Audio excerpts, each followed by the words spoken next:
All right, what's good? Welcome in. You're watching Golden State Warriors Today by Chat Sports. I'm Chase Senior. No matter where you are, how you're tuned in, we appreciate all of you for rocking with us on today's show. Certainly an interesting one on the docket for today as we take a look at 3 hypothetical blockbuster trades that could help improve this Warriors roster. Before we begin, though, I understand that it's early in June here, but the NBA draft is coming up here in about 2.5 weeks. NBA free agency right after that. This is a massive offseason for this basketball organization, and we're going to keep you in the know with rumors, with news, with analysis. And we're 355 people away from 56,000 subs. Subscribe right now for year-round Warriors coverage. So these trade ideas coming your way via Bleacher Report, and I want to relay my thoughts as to whether I like them, whether I don't, and how some of these players might be able to improve this Warriors roster. And I'm a big advocate of this OG Anunoby trade.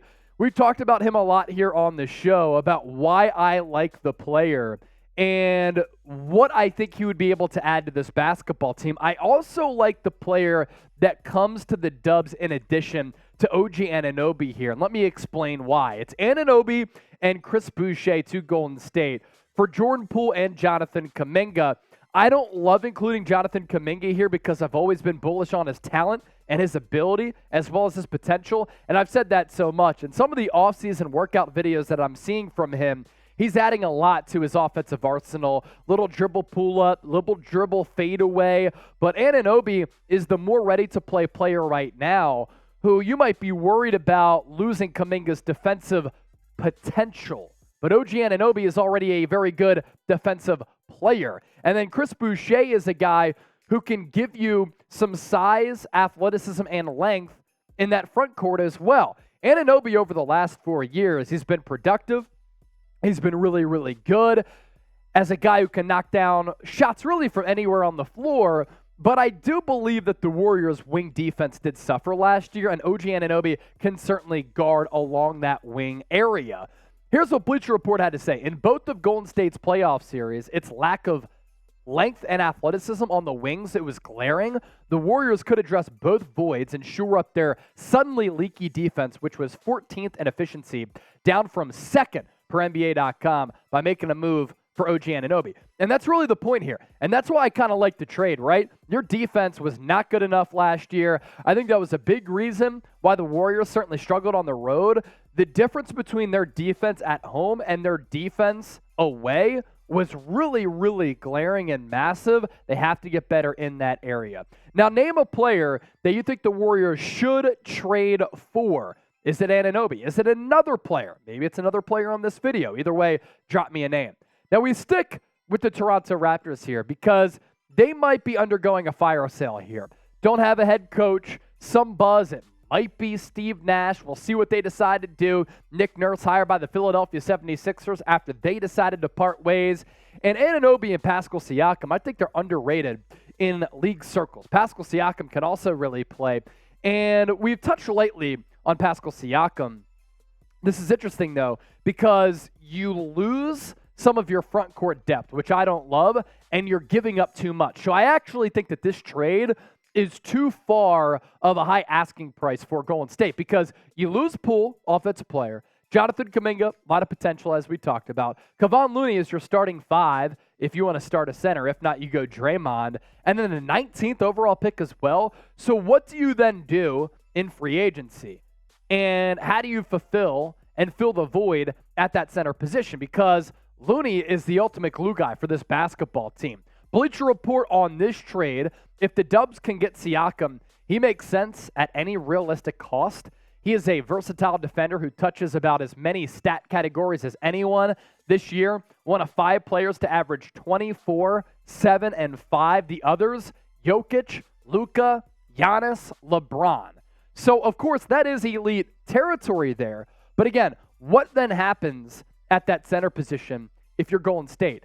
You're going to have to try to find somebody in NBA free agency, and I'm not sure how much better this makes you as a basketball team. Pascal Siakam, the numbers have certainly been there, and I like how pesky he is defensively. That length is really able to bother you, and he's kind of positionless too with what he can do offensively and defensively. 24 points per game, nearly 8, nearly 6, and 48% from the floor. Pretty solid numbers there for Siakam, and always seems to be available for his team as well. Chatsports.com/bet, promo code chat125. You use that link in that promo code, and you will not regret it because you'll get a 125% deposit bonus from BetUS, our sportsbook partner and today's sponsor. That means that you put in $100, you get $125 back, $225 to game with, and NBA Finals odds, they're very interesting here. Nikola Jokic has been popping off, man. Minus 750, leading the charge there. Jimmy Butler at plus 750. Jamal Murray, Bam Adebayo, Gabe Vincent after that. I think there's really good value there in Murray, but also Bam Adebayo if either the Nuggets or Heat win that series. Lastly, Karl-Anthony Towns. This is not a player that I am all that high on, and this is why I kind of only like the OG Anunoby trade among the three here that we're discussing on today's Warriors today. Here are the trade details here. Dubs get Karl-Anthony Towns, who definitely puts up numbers. T-Wolves get Jordan Poole, Jonathan Kuminga, Patrick Baldwin, and the 19th overall pick. I guess the thought here from Minnesota's standpoint is that they have Rudy Gobert. And that trade never really made sense to me because why would you pair up two bigs and two centers? Like, I just never really understood that because at the end of the game, are you going to have two bigs on the floor when you need to kind of have guys who can create and score from the wing and break you down? It just clogs things up to have two bigs. And Cat can put up digits. I just don't like him as a fit on this team, nor do I really like the player. I think he's overrated. Here's BR on him. Adding Cat to Golden State's motion offense might send it into overdrive. Disagree. He's a really good shooter. 39.5% from three, yes, but in big moments, not good. But maybe history's best shooting big man. Come on now. He can also keep things moving as a passer or toy with smaller defenders in the post.